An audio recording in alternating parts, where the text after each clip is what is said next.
So I would like to share some serious concern on the Motor Vehicle Amendment Bill 2019 in its present form. Sir, at the outset, I would like to state that we all share the same concern regarding the road safety in the country. I would like to share with heavy heart some incidents in my parliamentary constituency, Karur. In my constituency alone, there are more than 1,000 accidents death happen within few years of time due to lack of either subway or the overbridge in the national highway NH7.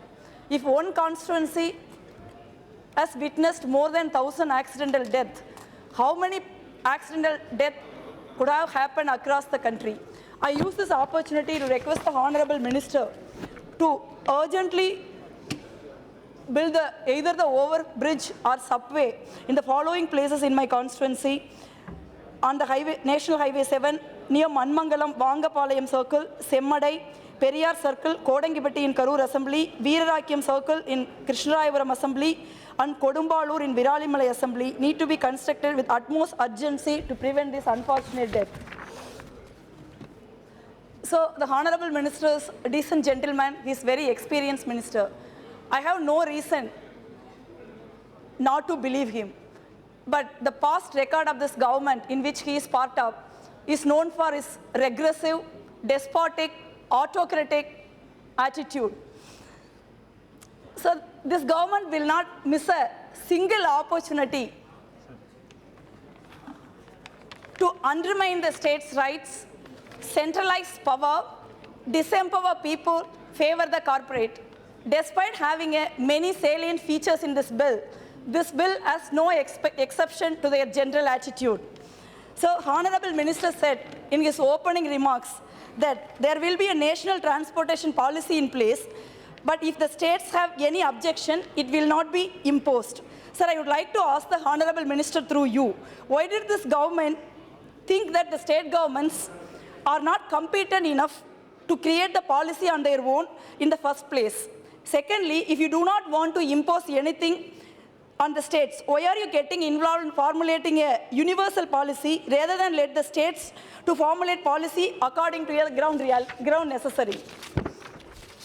Sir, the past experience shows that this government will not listen to states if they have any objection on important issue once the policy is in the place. We have seen this time and again. What happened in the case of NEET? Tamil Nadu is vehemently opposing the NEET exam. Already 8 poor students have committed suicide. Despite the uproar in Tamil Nadu, this government is hell-bent on imposing NEET at the cost of the lives of the poor students. Therefore, the suspicion stems from the past experience of dealing with this government policies. So the minister has repeatedly said he is not willing to infringe upon the state, but the bill draft is not reflecting this. Sir, in subsection 10 of section 41, for the words for a period of 5 years, the words for such period as may be prescribed by the central government have been substituted. The following provisions has also been inserted. Provided that the central government may prescribe different period of renewal for different types of motor vehicle. At present, 15 years have been fixed for the renewal of motor vehicle registration certificate. Then it is 5 years for the next renewal. But in the proposed bill, this time limit has been taken away and it has been made mandatory that all vehicles should be tested before renewal. This would pave the way for manufacturer to go for their monopoly of brand, and they will try to retain the vehicle owner. Therefore, the owner will at the mercy of the vehicle dealers, and thereby he will be charged more for the maintenance of his vehicle. Over a period of time, private spare parts dealers will be affected and private roadside workshops will be closed. This will result in a serious unemployment crisis. So we should not forget this. This government has the highest unemployment rate of 6.1% in 45 years to its credit. Isn't it favoring the big private player over the small self-employed youth? Sir, as per Motor Vehicle Act, at present, all transport vehicle permits are issued by the regional transport authorities, namely district collectors, for their district jurisdiction with one more adjacent district. For more than 2 districts and for interstates permit, the State Transport Authority issues the permit. Now a new term, license, has been introduced in the class 29 with respect to section 66 and 88 of Parent Act of 1988. Also, the central government has given the power to issue licenses for transport vehicle. The central government is planning to create a parallel authority to existing authorities for issuing the permits or licenses. At the same time, operators have the liberty to choose either permit issued by the state government or by the central government. Because of this, more confusion will arise among the operators. Moreover, the operators will always work on their profit approach and go for operation in the peak hours. Sir, in my state like Tamil Nadu, there is a policy. Even a private vehicle is, when given a permit in a profitable route, main route, will be asked to operate in a non-profit route. Sir, I have 8 minutes. I'm the second speaker from my party and probably the last speakers. So they will be operate on a rural areas for the purpose of children going to school, farmers goes to market. They will be, that will be imposed as a condition clause. How will the central government sitting in Delhi will decide the remote part of place like Karur, will decide which permit has to be given which route? This is not clarity. This is not infringing the right of the state. Then what else?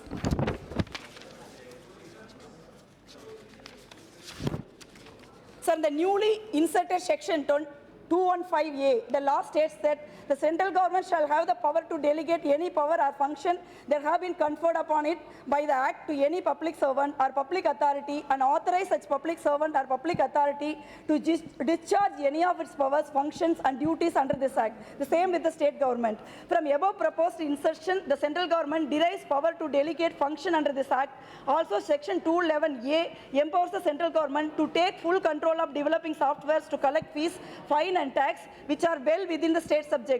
What is the guarantee that on fine day, the central government may take control of revenue by mere administrative order by using this power under 215? So states, even the BJP government in Maharashtra, your alliance partner, the transport minister, is objecting vehemently for the changes which is in the bill. Sir, I also would like to bring into one more notice that in the name of increasing the infrastructure, need an amount of 1 crore rupees. There are already self-employed youth who are running the driving school in a very small rural areas, which is helping the poor people to get the driving licenses, especially the women, which I see the driving as a form of an empowerment and a freedom for a woman, will adversely affect these things. So already say only the way the government is unable to create the employment. So the people are already creating the self-employment in favoring the corporate. Why are you spoiling the self-employed youth who run the driving licenses in a rural areas? So I request the Honorable Minister to seriously consider this provision of this bill to allow this unemployed youth to run those things. So I also would quickly compliment this government for the salient features in this bill. Cashless treatment for victim of accidents during golden hour. This bill is very sensitive towards the differently able. The bill allows to order for recall of motor vehicles if a defect in the vehicle may cause damage to the environment or the driver or other roads. This bill mandatory that create a motor vehicle accident fund to provide compulsory insurance cover to all road users in India, treatment of injured person and compensation to be paid. This is a welcome step. So along with the welcome step, I request the Honorable Minister through you, please withdraw the regressive thinking within the bill. Thank you, sir. Please.